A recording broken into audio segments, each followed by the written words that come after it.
Yeah. Helldivers 2, by the way. What about it? It's going to Xbox, and that is a Sony exclusive. Oh, okay. So we'll include that in the Sony section. Yeah. Yeah. I'm just throwing it out so that when I say it, you go, haha, Q. That's all I know about it. It looks fucking cool, though. I kind of wish I could play it. I've heard great things. All right. And 3, 2, 1.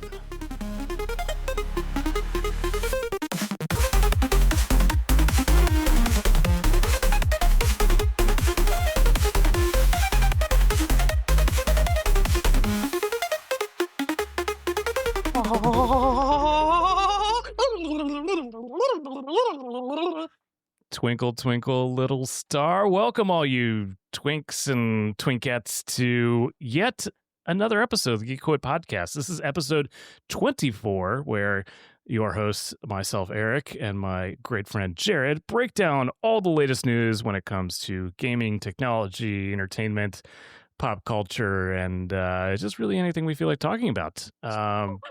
We've got a rather full docket. It's going to be not as movie heavy as last week, but we do have some things we want to touch on. It's kind of the norm. I mean, blockbuster summer. Come on, like there's just all sorts of movie stuff happening. If there's something we can find to talk about, we're going to talk about it. So I'm going to kick it off. I watched Ballerina on Friday with my wife and our good friend Art, and it was a solid John Wick movie, but it felt formulaic, and it wasn't as good as, I would say, just a typical John Wick movie. I mean, aren't all the John Wick movies kind of formulaic? You're really just there to watch him do weird Korean, Asian, stunty things and shoot a ton of people and then use a coat as his shield. Yes. It's one step away from being fantasy, and nobody catches that. Yes, but here's the thing, like every John Wick movie has felt just marginally better than the previous one. At least like that's been the general consensus along the way. And like it's when I say generic, I'm talking mostly about the plot. Like some of the other movies were a little bit like there was all the world building around the Continental and the like this High Council and all that. Like that really didn't exist in this movie. In Ballerina, it's like you have Ana de Armas against the people who killed her family, and they're just a cult. Listen, John Wick started with, "You killed my dog." Okay, so let's just remember how this started. And somebody said, I don't remember who I was listening to, but they were like, all these John Wick movies are only within like a 2-week to 4-week time period of him. And I'm like, oh, has he gotten any rest? And he's still like, so, because somebody goes, is he still upset about his dog? And they're like, well, actually, this time period is just all like just back to back. And they're like, I'd still be upset. What?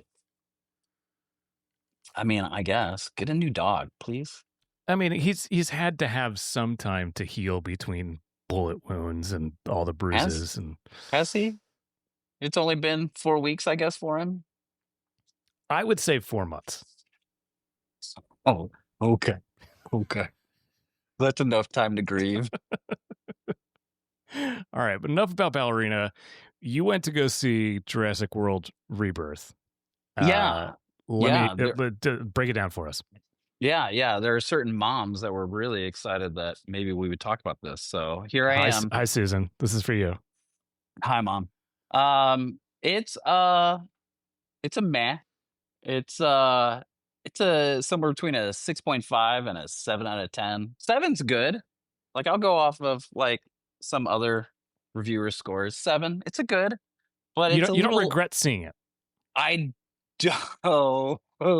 don't regret spending the money to see it at a theater. No. So in that regard, you're correct. It's a 7. Is it their best one? No. Speaking of formulaic, it is like, hey, you know what worked? Jurassic Park. Do you remember when he looked out of the Jeep and he saw a giant brachiosaur? Let's do that again. Hey, do you remember Labs? Let's do that again. Hey, do you remember the big bad at the end? Let's do that again. Like, it is crazy how much they just recycled stuff from whatever it is now, 20, 30 years ago. I feel old. Um, with that oh no. Well, okay. I was gonna say, with that said, the actors are really good. The shots are and the cinematography is really good. The editing, because they probably had an extra hour that they, cut onto the floor. Oh, yeah. That's old school talk. Um, I thought the pacing was really good. Two parts that I'm a little confused by. Um, their big bad is now taking like little nuances from Alien the movie. Their dinosaur is a genetically mutated conglomeration of everything with like four legs, but then two little legs on its rib cage. And the head looks like something from Star Wars where Luke falls down and he's got to go fight it. But it's got a weird bulbous head that also is like kind of jelly like. Well, And we've known it for a showed up while. at the very end of the movie, and it didn't have to be there at all. Like, at all. Did not need to show up in the movie. Why they decided? Because they were like, we got to do something different. Well, you just redid the whole formula from the first movie. So I don't know if you really needed to. T-Rex is there. You could have had him come back again. And yeah, the end's bad. You are pretty sure one of the major actors is gonna die. He flash. Oh yeah, I forgot. Remember they did the flare and that got the T-Rex's attention in the first movie? Yeah, They did yeah. it again. No, of That course. worked for the new monster. And one of the main actors who I thought was like, oh, he's a red shirt. See ya. Star Trek reference. And he yells at the beast, and the beast yells at him, and you're like, okay, cool, he's dead. And they did a little sorrowful thing, and they're getting on a boat, and they're flying away, and all of a sudden, a flare shoots up in the sky. And then he's got another flare in his hand. As far as you can tell from the story and the time period, like, this should have been within 15, 20 minutes of him going into the swampy field and getting eaten.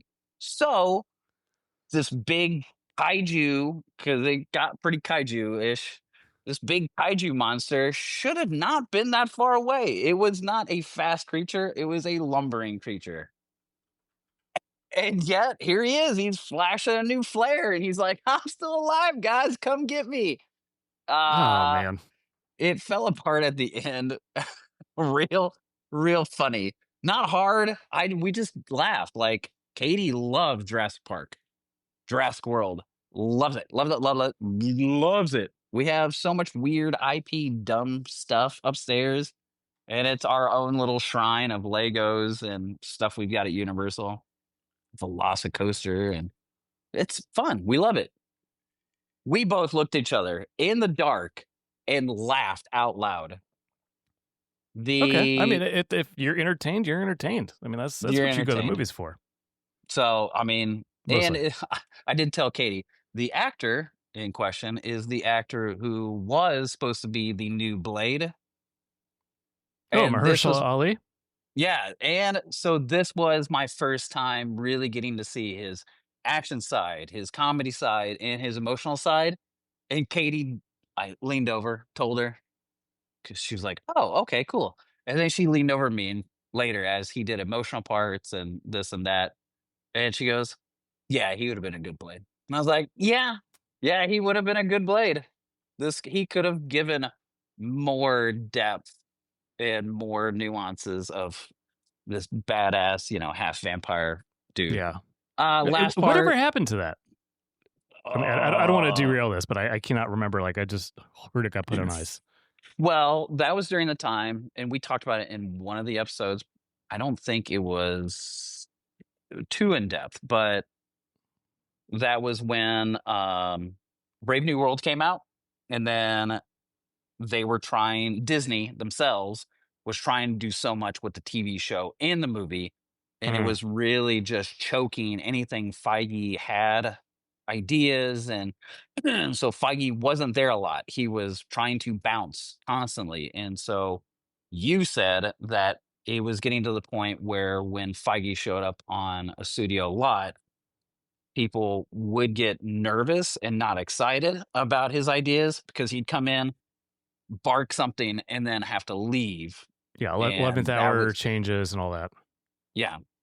And so at that time period during Brave New World, they shifted it and decided, okay, I think with hopefully with Feige really advocating, like, okay, you have movie Marvel, you have TV Marvel, and they need to be their own separate entities, like storyline, whatever. They can do little fillers, whatever, but they can't be this constant flowing arc. Integral to one another.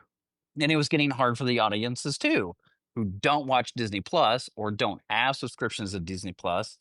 And then It's just you saw it. exhausting. There's It so was much content.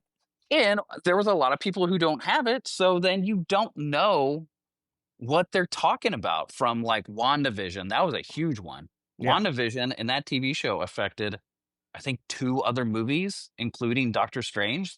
Doctor Strange was an immediate like WandaVision 2.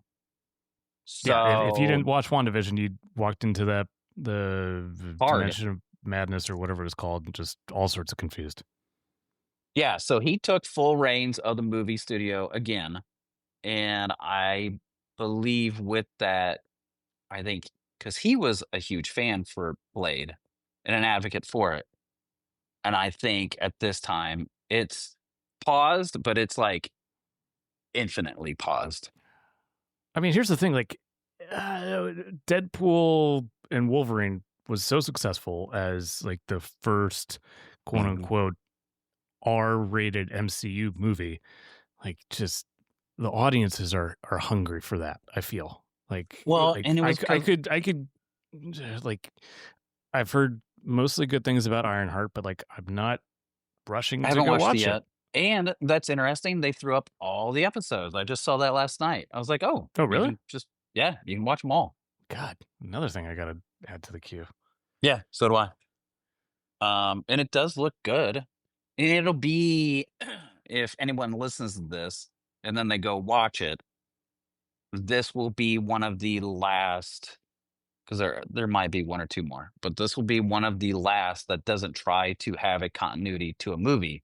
But this was filmed and shot and edited before that choice that was made not even 6 months ago, because Brave New World was 3 months ago. Yeah, no, I mean, they were filming Ironheart at least a year ago. At least started. Yes. Yeah. So it's really good. Just know that a new director, a new composer, not John Williams. It has a different feel. It does hold to its name. It's Rebirth. If you don't mind the formulas, which I don't, it was still, I got a little teary eyed when they looked at these Titanas, whatever they're called, brontosaurs, gigantic things. My last criticism, as I say all this great stuff, I was like, oh yeah, forgot about this last part. Do you have this mercenary crew that's going in to do something uber illegal, and then out of nowhere, you got a family who's on a sailboat? It worked out well. The editing in the story worked out that the two parties came together, came apart, came together, came apart. And in the end, each character did help each other out.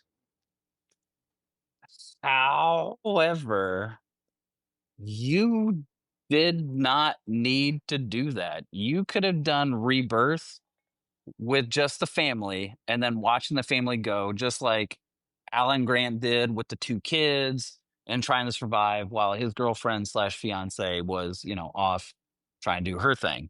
You could have done that same formula, or you could have done Jurassic Park 2, where it's more of a mercenary mission and they're trying to go save, dinosaurs. But you're following one set of party, and maybe they get divided in two, but you're following one party, you're following another. And in this, I have no idea why they chose to do it. They're doing two parts. And honestly, the only thing that I can see, but again, that's the writers and then whoever was telling the writers to do script changes, was there was one kid who's the boyfriend of a girl in the family party, and he's your comic relief. Yeah, so it was a family, and within this family, the oldest daughter decided to bring her boyfriend, which is a whole Okay. like Yeah. another side story. Why would you do that? Um, you see his growth, and but he's very comedic in what goes on. You could have done that in other parts. You could have had another character do the same things he did. Oh yeah. So I don't know why they did that, unless it's a grander thing where in the second movie they become more involved. I don't know. I have no idea. But you didn't need to do that. You could have just followed one party. Well, we'll see what And happens. yeah, I'm it's not. fine. I'm not going to rush to theaters. Is what it sounds like. I'll wait It's for a it to come very to it's a low Peacock 7. Yeah, yeah. in a month or Everybody two. has everybody. A lot of people have really great OLEDs or QLEDs or whatever, and decent enough speakers and sound systems. Like, yeah, just wait. It'll be fine with popcorn or whatever you do, charcuterie, and watch it at home. Damn you, bug. All right. Do we want to stick with movies for right now? Yeah, let's do it. We're right, in the movie section. Let's do movie section. All right. So a new trailer was just dropped for Running Man, which is a recreation of a really classic movie going back a few decades. Oh God, I own it. It's so cheesy and yet so good. It's your John Wick. It's so bad, it's good. And it is based on a Stephen King book, if I'm not mistaken. I didn't remember that. I did not even realize that until I watched the trailer and I went, "Oh, kind of want to read the book." Yeah. So the premise for people who don't know is that this guy, it's a dystopian futuristic society, and this guy is chosen and says, if you agree to this and survive for 24 hours, you'll win a boatload of money. And I think it helps his family and other stuff. Yeah. And effectively, the entire city that he's in is basically on the hunt for him, trying to kill him as a result. Yeah. And it's basically a real-time game show. If anybody remembers a movie that recently came out with John Cena and Aquafina, that was a little bit more comedic and more modern. Same idea. Yeah, same premise. Very, very similar, at least. That was a really good movie, by the way. Yeah. So this is starring Glenn. Oh, screw! Fuck me. What's his name? Dude, he is the most cool person that I forget about. He is Mr. Hollywood right now. He is just in all the things, and he is blowing up. For me, he is so forgettable. But when I see him, I go, "Oh, you're great." Yeah. So the original was in 1987, starring Arnold Schwarzenegger, and it is now being directed by Edgar Wright, and Glenn Powell is the one who is starring in it. What movies has Glenn Powell done recently? Like half of them. Oh my God. Like, he's been in rom-coms, he's been in actions, he's been in comedies. He's like the guy. Was he the one that he is? He's this weird nerd who can like change into different people, and so then he becomes this spy. Is that the same guy that I'm thinking of? Okay, I have no idea what you're talking about. So I'm going to throw this out here. He was in Expendables 3. He was in, let's see, The Blue Angels, Twisters, Hitman, Top Gun Maverick, Sandcastle. He's in the animated movie The Bad Guys, Ride Along 2, Hidden Figures.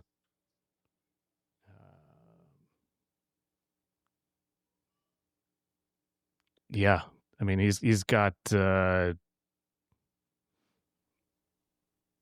mean that's the biggest things. Anyone But You, which was a really funny movie. I think it was on Netflix that we really enjoyed.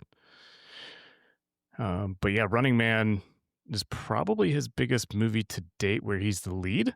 And then he's filming right now 2 upcoming projects. Huntington, which I don't know anything about. I think I watched that trailer and I forgot. It's a dark comedy. And then he's also in an Untitled J.J. Abrams film, which JJ's back. I have not heard that name in quite some time, I feel. Like he's been on hiatus, it feels.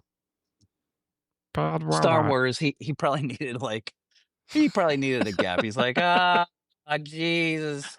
I did the first he went one, on sabbatical after liked COVID. it. And then second one, nobody liked it. And then forcibly was like, you need to come back and rewrite everything twice. And then it didn't turn out that great. So this film, I'm just going on a deep dive now. This Untitled J.J. Abrams film starring Glenn Powell, Jenna Ortega, Emma Mackey, and Samuel L. Jackson. He is. I know this guy. That's right. Yeah. So I'm really curious now what he's working on. Yeah, he has not had a movie since 2019, since The Rise of Skywalker.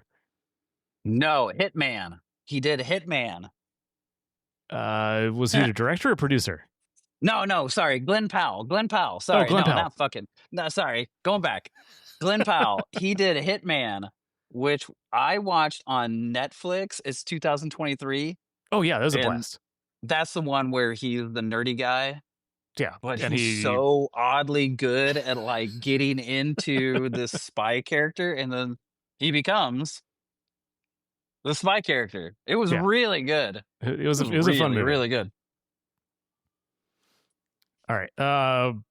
So yeah, Running Man, I'm excited for that. The other trailer that dropped in last week is Hail Mary. So for those who don't know, Hail Mary is... I don't. I'm Googling. Yeah, it was a book from the same author as The Martian, and it follows a singular character who basically gets sent on this radical mission, kind of against his will, actually, into outer space. And so I listened to the audiobook, I think during COVID, because I read/listened to, I think, 50 books that year. Good. Wow. You did better than I did. I did crushed YouTube. It that year, right? I did YouTube videos during that year.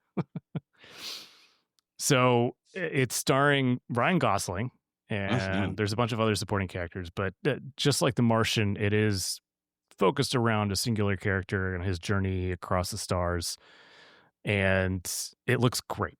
And it looks good. For anybody who watches the trailer, I will say the trailer covers maybe the first 10 to 20% of the story. And I think it covers most of the intro. It's more of the, oh my God, why am I here? I'm not an astronaut. And then I put the not in astronaut. And then that's it. And then there's your trailer and you're like, ah. But he's like, I met an alien. He's not growing inside me, so that's good. Did he say that in the trailer? Yeah. Okay, I gotta rewatch it now. Did I miss the alien part? Yeah, it's solid. It's cool that like it goes into the sci-fi part where I do. Why not? I want to see an alien. Yeah, I mean they're definitely teasing it because they want you to want to know more. It's the whole purpose of the trailer.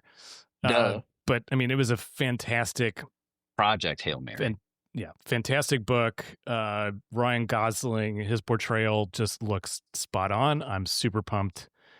Even Rachel was like, when does that come out? We're absolutely going to see that in theaters in IMAX. So it is coming, I believe, March 20th to cinemas, 2026. So I'm going to be booking a seat for that.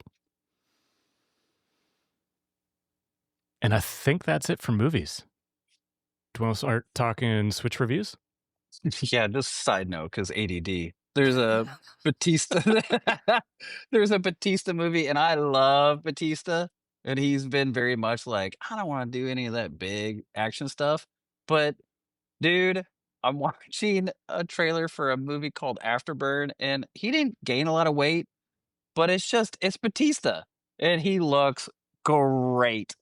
So, also, whatever Afterburn is, and very I've never heard of this. Post-apocalyptic. Oh God, Samuel Jackson's in it. Post-apocalyptic.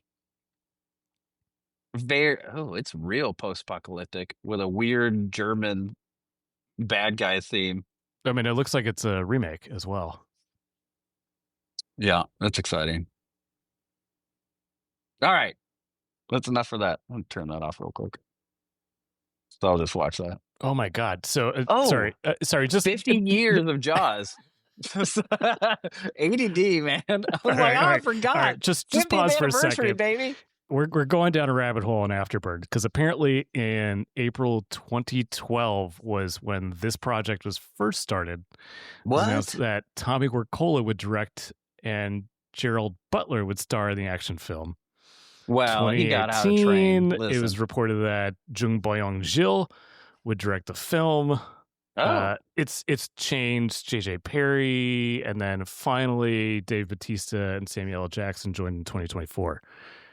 So it's gone all over the place, but it's finally getting made after a freaking decade, which just goes to show how long it takes to get some of these movies made. And that shows that somebody had the script, maybe didn't sell it, or sold it to Sony or whoever, but still advocated. Yeah. And then, because that is, I love podcasts. If you guys can ever find podcasts of those people who did that under what we now see at theaters or on your TV, it is some fascinating, grueling.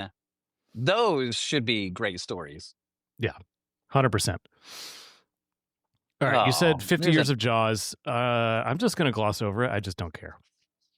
Well, you know what? It's a great movie. And Bruce is, if I could name my next corgi, who's a gray corgi, Bruce, I'd totally do it. And that's all I'm going to say. 50 years of Jaws.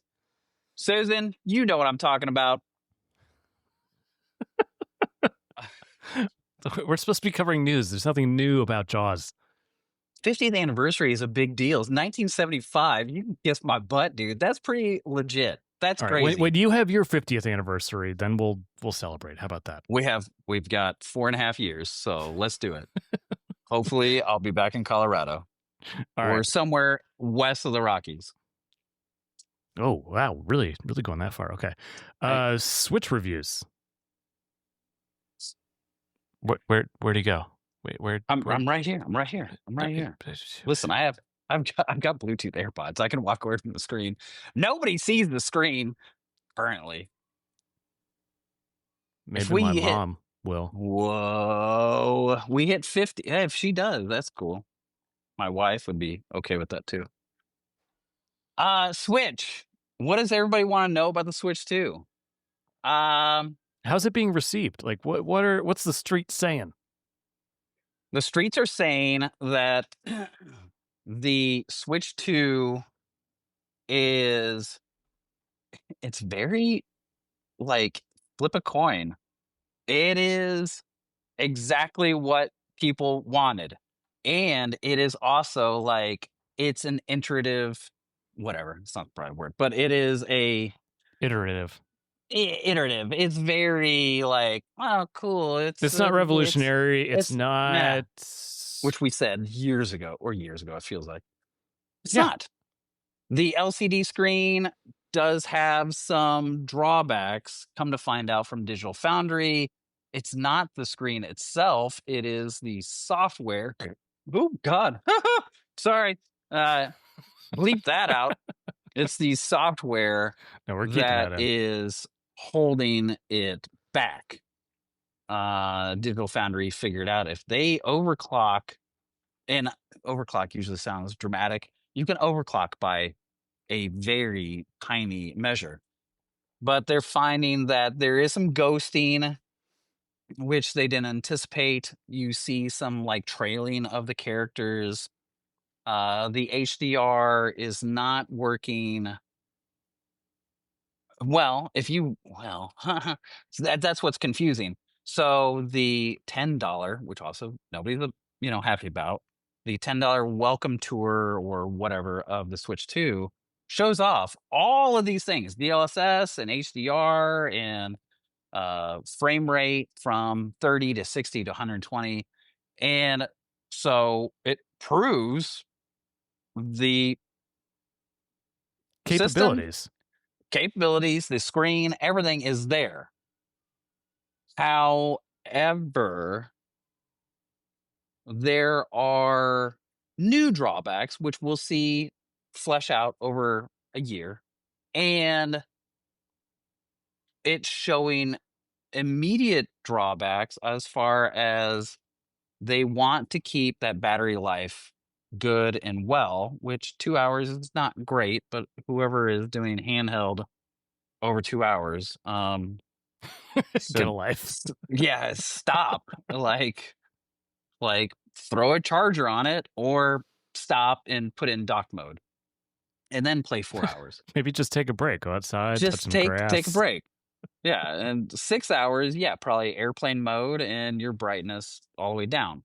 But it's not helping a lot of this ghosting. And Digital Foundry figured out through the software in the LCD screen that they've been very conservative about how much power is going to the LCD screen for the games. You could overclock, and again, I say overclock, but just tweak it. And it can be a very simple update.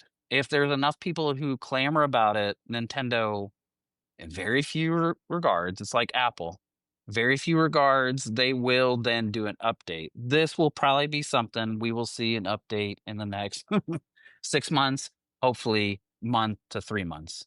But right now, there are some crazy, weird, like even scrolling what games you have, which are only left to right, and you see this weird trail effect. I haven't noticed that. I haven't spent a ton of time with my Switch 2. That will probably change in the coming week when I am traveling. It's interesting you say that. This is a psychological thing that they figured out, and that is most people are focused on the character. When you focus solely on your character, Zelda, Link, Mario, Donkey Kong here in less than 2 weeks, which I'm really excited for.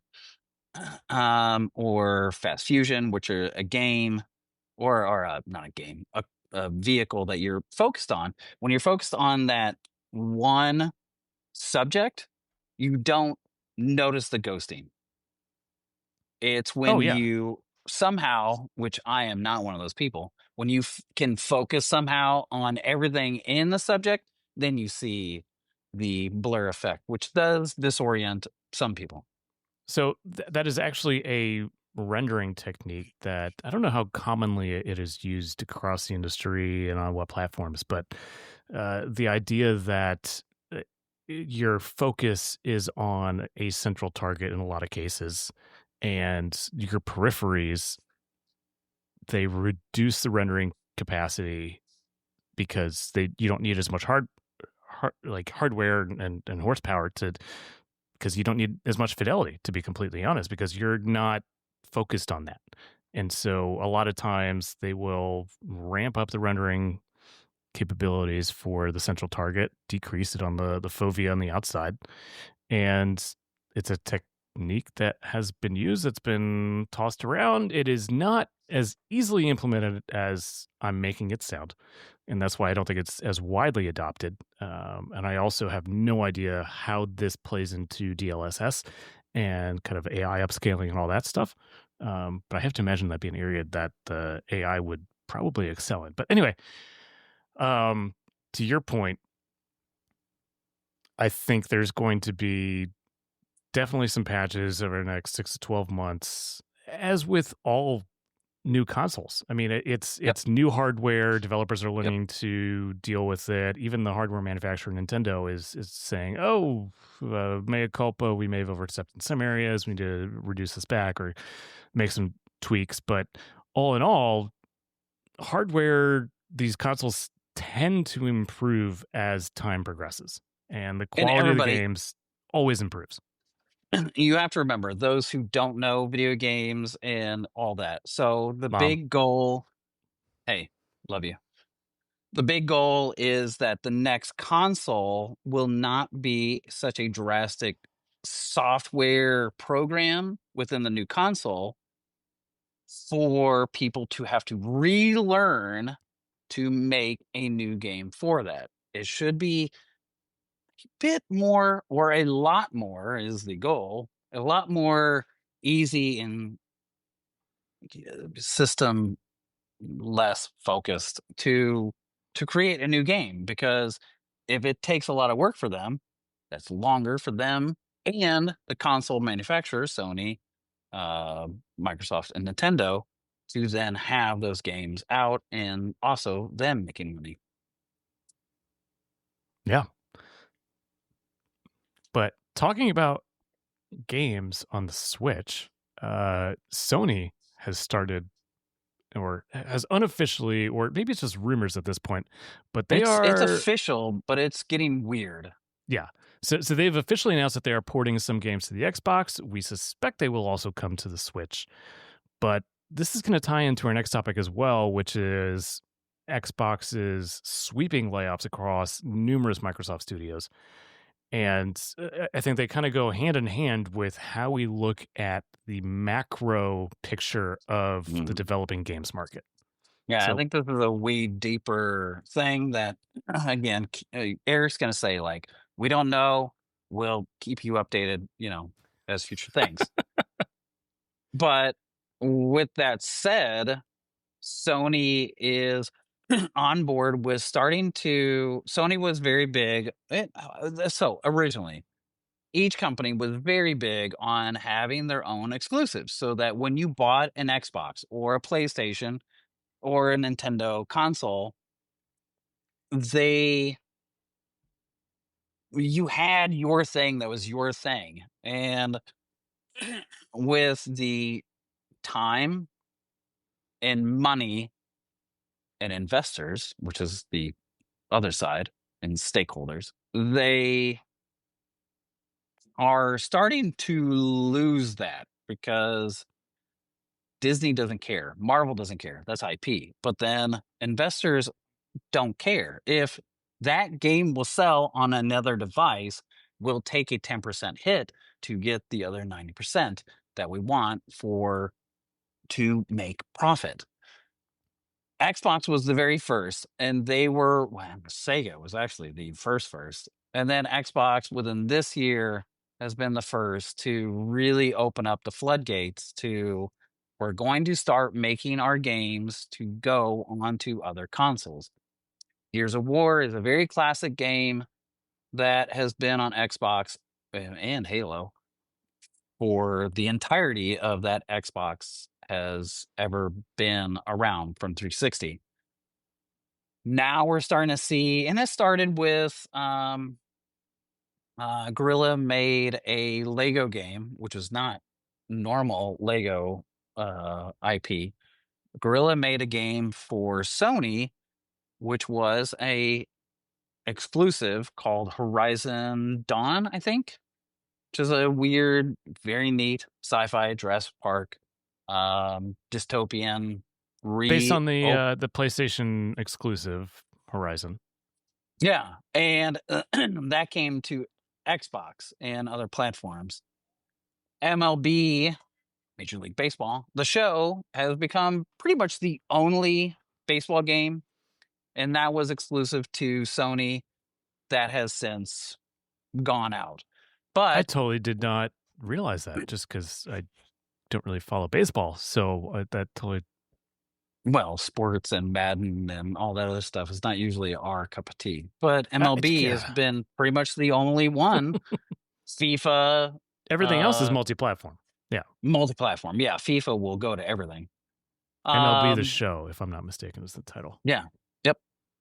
So Death Stranding, Kojima had, who's the director, creator, blah, blah, blah, of not Silent Hill, of oh God, I can't remember his name. Metal Gear Solid. Thank you. He left Kojima, which is another company out of Korea, and started Death Stranding. Were they in Japan or Korea? No, he didn't leave Kojima. He is Kojima. Well, he left Konami. Konami. They're both K's, okay? He left himself, started, which sounds like a very Kojima thing to do. Well, he left. It does. He left himself. That's it. I'm creating my own generative AI. I don't want to do a full AI. It'll be too much power. It'll be too much Terminator 2.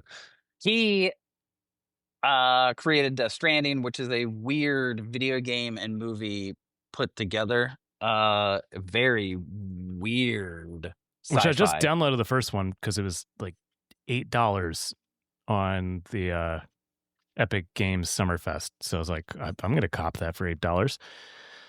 Have you played it? Not yet, no. Well, you'll love it because it's probably the next game in my queue. You're probably going to.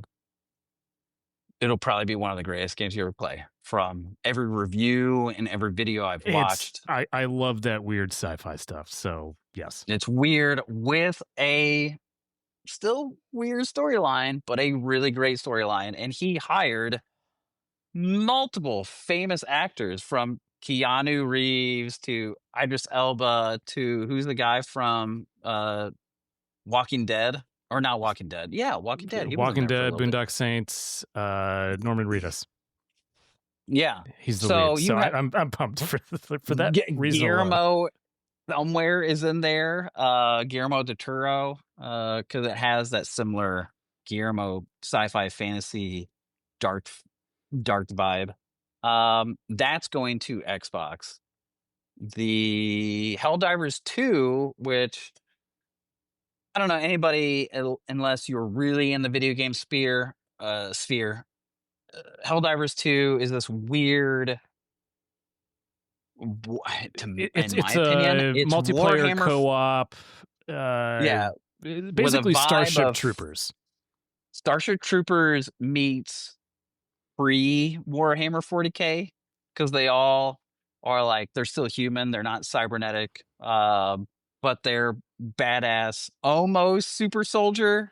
They're like pre-Halo, all that. Combating all the deepest, darkest things in the universe. And yeah, aliens, demons. It's wild. And the game has really taken off. Like the community around it is just, oh my God, they're so into it. And yeah, it's like, fast. There's a community leader who's like basically crafting these campaigns, and the game evolves over time.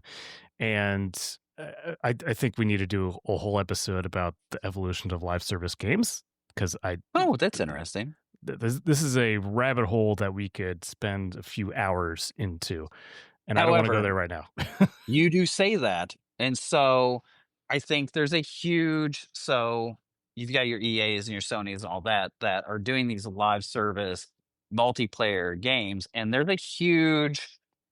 It's becoming a huge backlash of people are wanting more single player games, and it's not. It's not sticking. It was sticking 10, even 5 years ago, but I think COVID did a service for that, because you couldn't. But what it also brought was really single player experiences. And you're seeing more of the multiplayers, and they're investing more they're that Fortnite. They want that multiplayer stuff, and it's I don't think it's working out for them. And I think So they're trying to uh I don't I think they're trying to get onto other platforms because they don't want to they've invested money.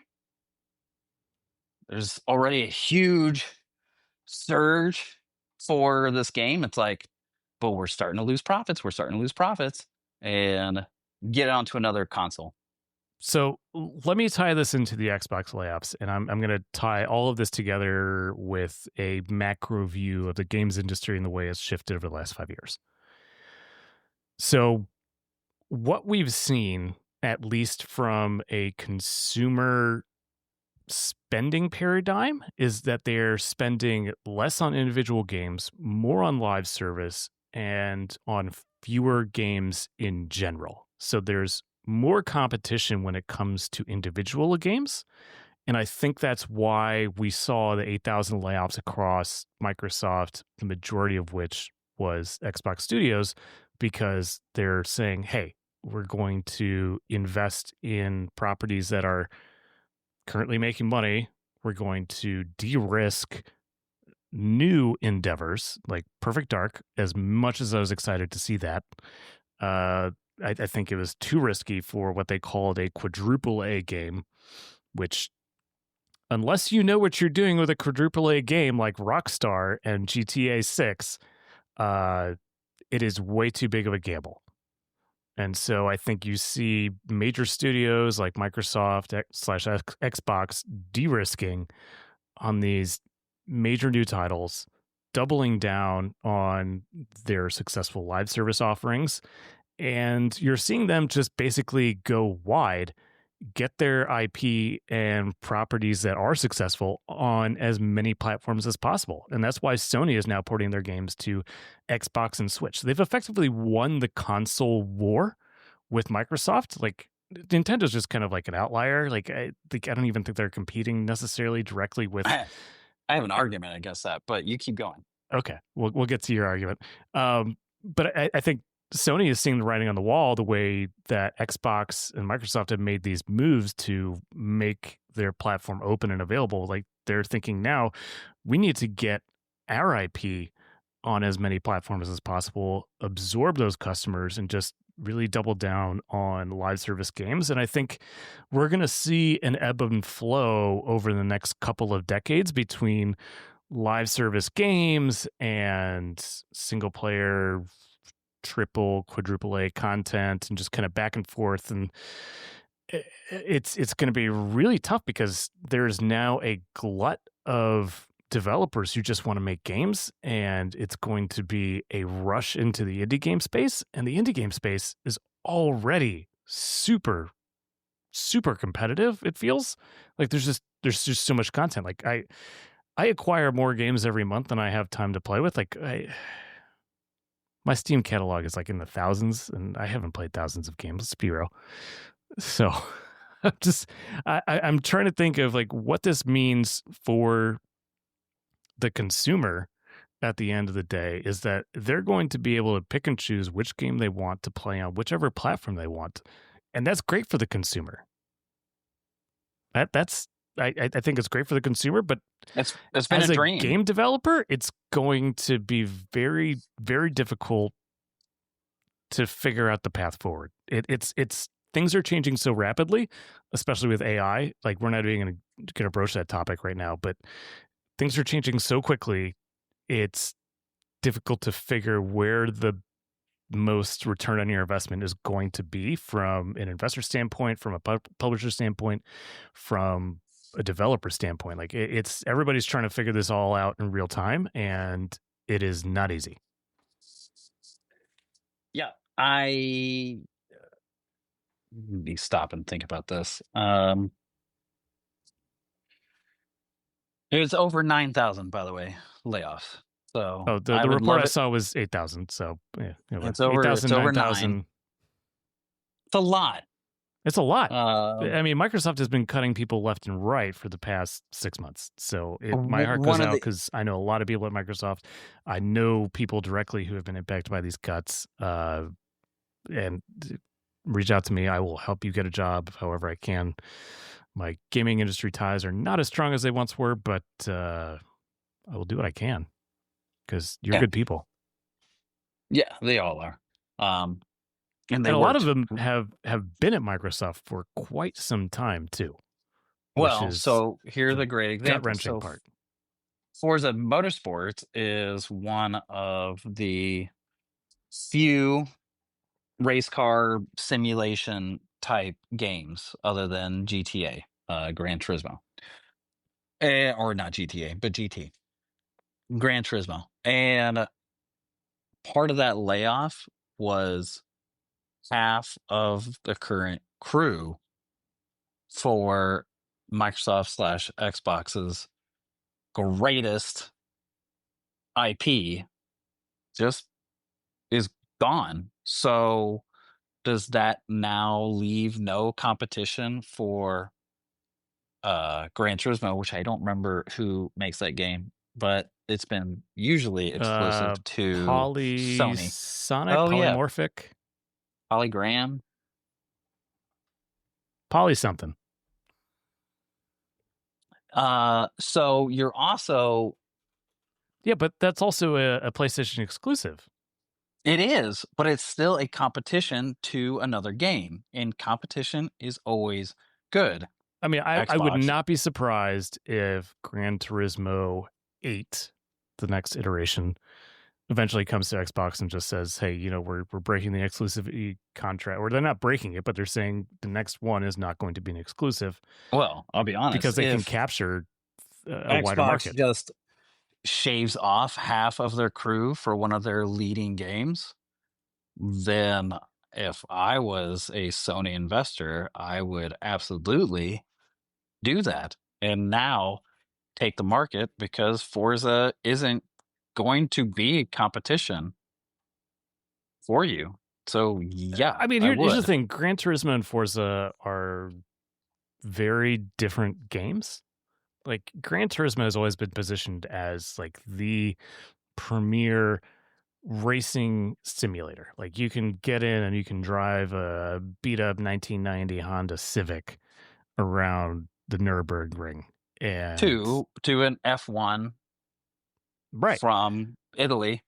Whereas Forza has mostly been focused on hypercars. And it's they both have a very different feel. And Microsoft has gone more arcadey as far as free roam to then doing Yeah, a and street I think race.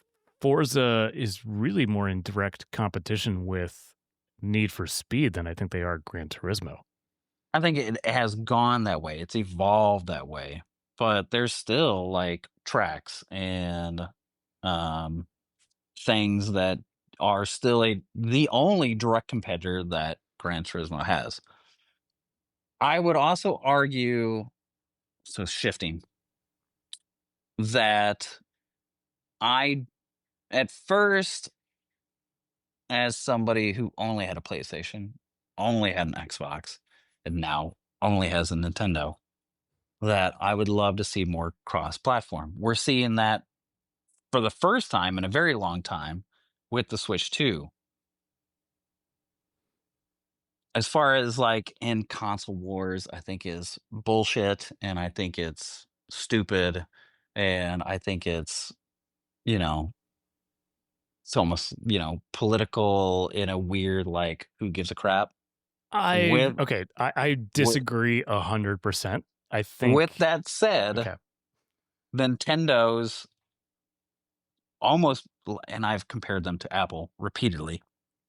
Nintendo has now solely the exclusive games because they will never, they are hardcore. Mario will not go to Sony. It will not go to Microsoft. It will not go on any of their consoles. Zelda will not. Donkey Kong will not. Peach, Kirby, Yoshi, all of these games Metroid, the new Prime 4, which looks so fun and so good. These games will not. Super Smash Brothers, Splatoon. Like, I still have more in my head. If there's now a console war and who is the king, I am calling Nintendo. And it's the underdog who has never been they've always been underdog, but we've never put him in there. It's always been Sony and Microsoft. They've been the direct competitors. But with these new changing things, especially this year, we're only 6 months in. There's some dramatic things. Oh, you're so ready. You're so ready. Nintendo, I think, is, as far as exclusivity, as far as not sharing, they're the king of console wars right now. I would agree with a very particular caveat, is that they have cornered the market on what I would call casual / kiddie games. Oh, sad you said kiddie.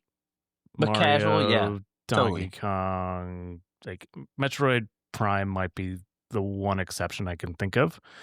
But everything else, like it's things that like middle schoolers and elementary school kids, like I am not. Does grown up have to be like hardcore graphics, and does grown up have to be like deep, detailed, like, No, but I don't know how Nintendo is going to steal from the Call of Duty crowd.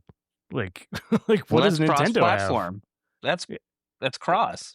The latest Call of Duty is not on the Nintendo Switch. I guarantee you, the next one coming out, like Black Ops 6, Black Ops 7, whatever number they're up to, will not be on the Switch.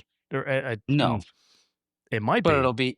It'll be on place. Well, it might be for now. It might be now, but right now it's always been Xbox and PlayStation. So even then, it's not Xbox, exclusive. PlayStation, PC. Yeah, but here's the thing: like, we're not in a world where we're doing, like you said, like the console wars are effectively over. It's just people competing now. I didn't say it's over, because somebody will rise. Everybody rises and falls. It's like a weird, this king and then this king. It's a constant bundling and unbundling of services and products, and we're going to see new entrants, and we're going to see people lose and fall out of the race. In this regard, I will say, I will talk like you, and I'll go, this is something to pin and to wait until later. But I would like to revisit it at the end of the year, because I'd like to see. Oh yeah, we'll have a lot more to revisit. Yeah, Xbox announced so many good things at the same time. Also, the hardware partnership with AMD, like they're clearly cooking. They're not resting on their laurels. And I think even the partnership with ROG or ROG. ROG? Does anybody ever say that? Some people do. Ugh. I know. You and I are more old school. It's like, I remember it's Republic of Gamers, but yeah, some people still now call it ROG, but ROG. So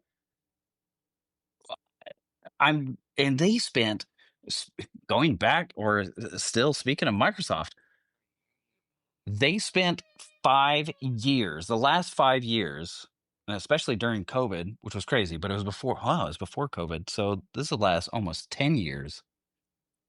Microsoft did a very hard and heavy push to spend trillions of dollars total on buying some of the best publishers and studios in the world. And now they're shutting down a lot of them. Now they're shutting down a lot of them.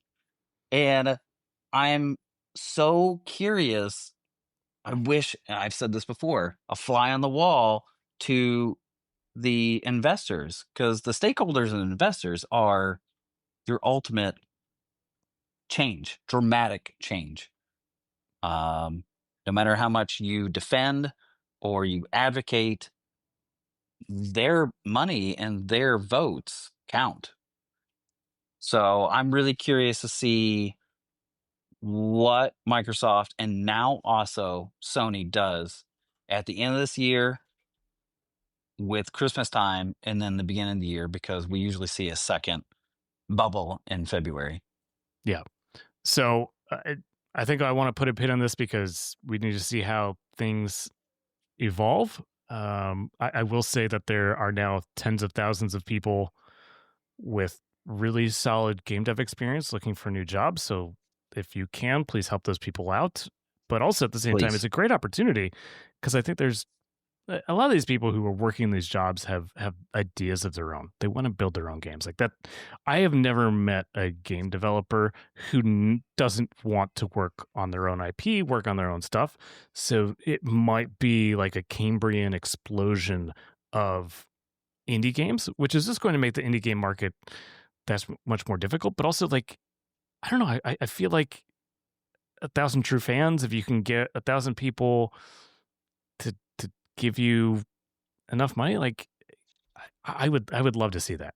I'm going to gloss over the rumor mill this week. We said we were going to talk about a new Valve VR headset, but there's really no concrete details. But Valve is cooking. They're not just sitting doing nothing. So I'm going to skip right ahead to this week's. Wait. Could you at least give me a little bit? Because I heard about it, but then, I mean, it's almost like you're saying, like, what is kind of even remotely interesting about Steam building a VR headset? Well, I mean, they have a VR headset already, so we're talking about the like a second iteration of the existing VR headset. What's their first one? Because all I hear is ever Sony's or Facebook/Meta's. Well, yeah, because Valve came out with it first, like the Valve Index, which was a really sophisticated system. But we're looking at like a latter half of 2025 at the earliest. But we're looking at like higher resolution, higher refresh rates for the screens, more sophisticated motion controls for the hand things, whatever you call those. Gosh, I'm so out of it. I didn't even know it was called Index. Yeah. So like I don't want to. All I've heard is that there might be a price target at somewhere between $1,000 and $1,600. So they originally partnered with HTC for the original Index, if I'm not mistaken. Oh, and you can get the HTC Vive Pro 2, which is a relatively similar set.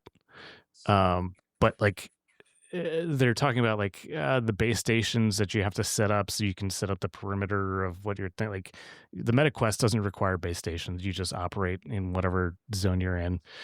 So getting rid of those, updating the controllers, higher fidelity, better sound, like all these things that just kind of reduce the necessity and make it simpler and easier to use, and then also give you a better experience. I think that's probably what they're aiming towards, but hopefully, because Sony also does that too, right? But Valve is like the tightest, like, well, nothing leaks out of Valve. Yeah, I should add them. The Valve is so tight. That's really good. I should add them to the Apple and Nintendo, analogy that I keep adding. Like Valve is another company that they stick to their guns. They don't share anything, and when you see it, you see it. And if you get a leak, you get really excited. That's why you see probably more Apple leaks, or I was gonna say Apple is much leakier than Valve. Well, there's more people. They're also a lot bigger. Yeah, there's more places to leak from. Yeah. There more are fewer money Valves within the organization. Yeah. There's fewer within Valve.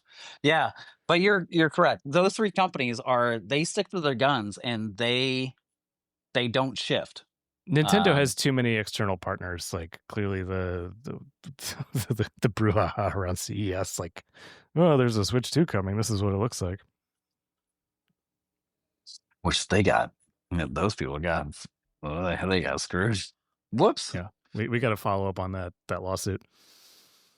All right, you ready for the indie corner or indie spotlight? Yeah, let's do it. All right, so this is a this one's last week we went kind of I guess you could say like really action oriented. This one we're back to cozy universe. This is a game called Solarpunk.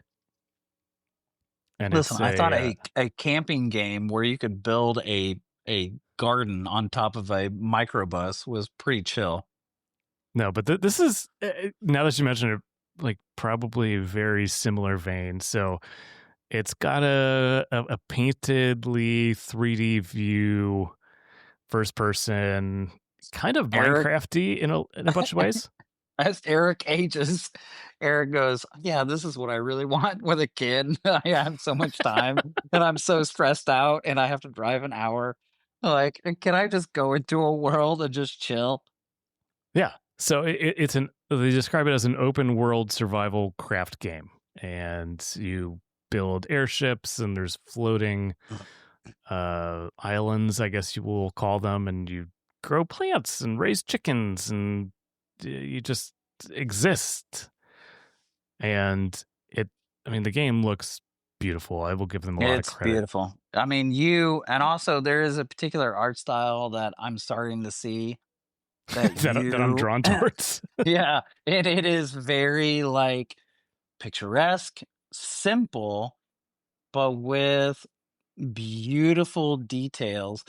Are you sure you don't want to move to the Rockies? Like, to the West Coast? Golly, dude. Anywhere from the Rockies west, like it has that vibe over and over again. That looks super pretty. It almost has like, and for any older gamers or gamers who haven't experienced this, if you've seen Myst, very first person, the newer Myst is a bit more first person walking around, but the old Myst was walk. It was what they call that? Click and shoot. It's not the right word, but you would click and then it would bring you to a new picture. This feels more like a first person exploration. You're there. You see a path, you go down it, the path takes you to something, and then you can interact with it either by building or learning. Yeah. So you can download the demo now. They just closed their Kickstarter. They raised $300,000+. They did a great job. And that's a great start. Yeah. It's a great start. That's coming, some No Man's coming Sky. later this year, I think, if I'm not mistaken. And yeah, it just so this is from a team too that they already, their previous game was, I believe, Hourglass, and that had a Kickstarter as well, and that was very well received. What's the company or the small company? The developer is Cyberwave. English, yeah. I'm assuming. Yeah, I do not know where they're based, but they seem to speak the English. Okay, great. You remind me of something, and this is a weird side note, but this is interesting. A lot of us have iPads. Hopefully, these work on Android and Google Play. But I've had my iPad Pro since 2018. I've just seen a huge lag in what's going on, and so I did a total reset of it. Just wiped it out and reset it. But games, and it was interesting. We just had a power outage, and what do I do? What do I do in this day and age? Fit 2-card deck and a candle, that works, but it's 2025. And I have an iPad. There Digital Ouija are board. Oh, I will never ever, due to my weird anxiety and superstition, do that. And which would be neat because it could do weird, funky things due to the, whoever program. Oh, we should make a game like that. Because I'm like, oh, it could do things. And it would freak people out. Or it'd be like, wow, that's neat. It's like Yeah. Jumanji. Side note. Talk offline. I was looking for you have this huge platform and huge by 11 or 13 inch platform. And So I she said. wanted, I, uh, she would never say that. She'd be like, you have got to get that out of my way. That is so much more than what I can handle. You've Oh, got to it's go so good. We're like at the very tail end of the episode because no one's going to be listening to this. mule dick. Uh, and so I was more conscious to games I would actually play and games that I would want to play with someone else. And there were two games that work flawlessly on an iPad, be it a mini iPad or Pro, your 8, 11, and 13 inch.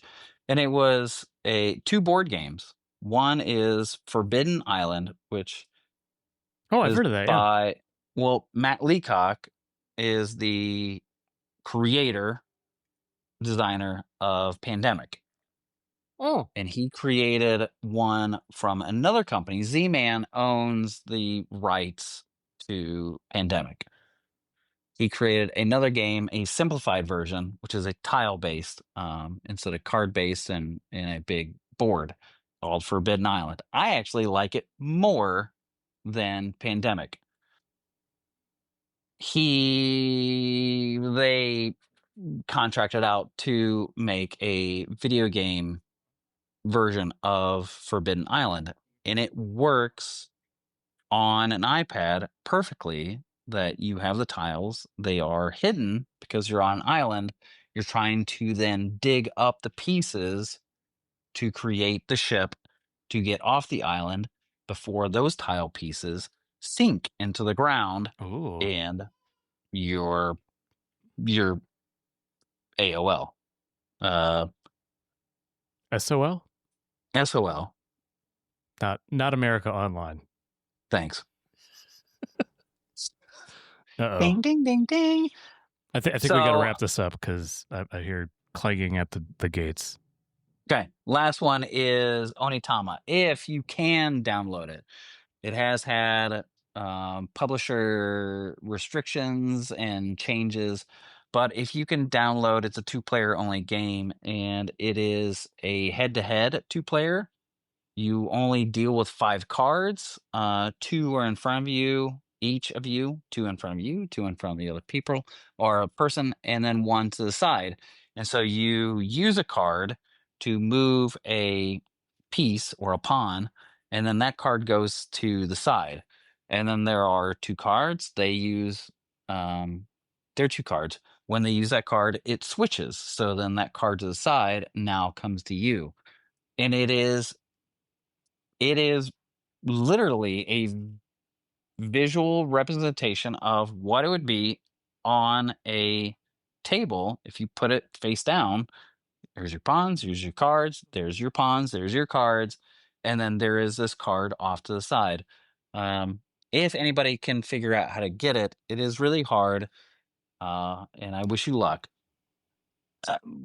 But there are ways to get it.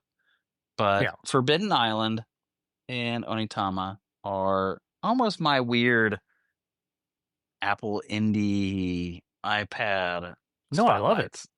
Yeah, they're really unique. Send me links and we'll include it in the show notes. Okay. Yeah, I will. Groovy. All right. I can hear the water running. I need to go give my kid a bath. It's time. It is time. Hey, I love you guys. Love you, Erik. We love you. I love you. Something purple Barney. Oh my God, your kid. Ah! All right. I thought he liked water, and like right now, it sounds like lava. He's way overtired. Oh my God! All right, we gotta go. All right, thank you all for tuning in. Like, subscribe, do all the things. There's gonna be a newsletter eventually. I like you. You know what? Just keep saying it every episode, please. Yeah, every episode. Cheerio, mates. End of transmission.